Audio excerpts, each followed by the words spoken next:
বিসমিল্লাহির রহমানির রহিম। আসসালামু আলাইকুম। আপনারা সবাই কেমন আছেন? আশা করছি আপনারা সবাই ভালো আছেন। আর এদিকে আমিও আল্লাহ তাআলার অশেষ রহমতে এবং কি আপনাদের দোয়ার বরকতে সুস্থ আছি, ভালো আছি, আলহামদুলিল্লাহ। আজকে আমি আপনাদের সাথে শরীরের এমন কিছু গুরুত্বপূর্ণ ব্যথা নিয়ে আলোচনা করব। যেমন মনে করেন হাঁটুর ব্যথা, পায়ের গোড়ালি ব্যথা, হাতের কবজি ব্যথা, পিঠে ব্যথা, মাজায় ব্যথা, শরীরের বিভিন্ন ব্যথার কারণে আপনি দুর্বল হয়ে যাচ্ছেন, ব্যথার কারণে ক্লান্তি দেখা দিচ্ছে। আসলে এই ব্যথাগুলোর পিছনে লুকিয়ে আছে অনেক বড় বড় লক্ষণ। ক্যালসিয়ামের ঘাটতির কারণে এসব সমস্যা দেখা দিতে পারে। পরবর্তীতে নার্ভের সমস্যাও দেখা যায়, হাড় ও পেশির দুর্বলতাও দেখা যায়।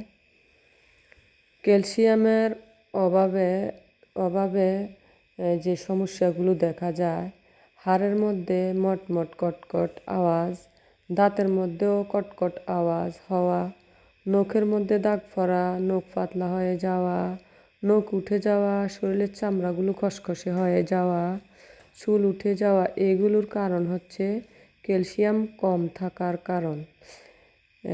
এবার বলছি নার্ভের সমস্যার কথা।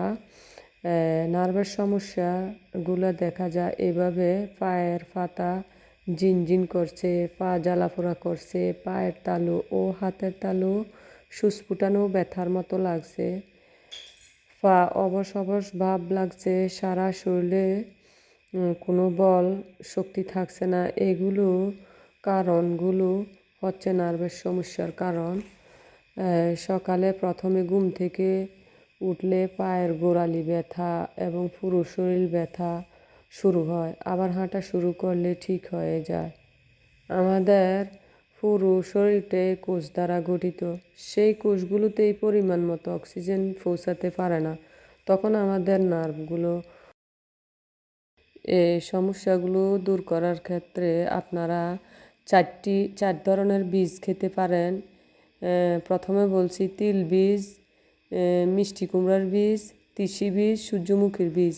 এই বীজগুলোকে তাওয়ায় একটু সেকে ব্লেন্ডারের মধ্যে পাউডার করে প্রতিদিন সকালে আর রাত্রে কুসুম গরম দুধ অথবা কুসুম গরম পানির সাথে 2 চামচ পাউডার মিশিয়ে এভাবে একটানা 10 দিন খেলে আপনার শরীরের কোনো রকম ব্যথাই থাকবে না, 100% ফল পাওয়া যায়।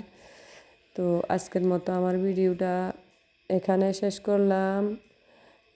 আমার ভিডিওটা ভালো লাগলে লাইক দিবেন, শেয়ার করবেন, কমেন্ট করবেন, সাবস্ক্রাইব করবেন আমার চ্যানেলটাকে। ওকে, আল্লাহ হাফেজ।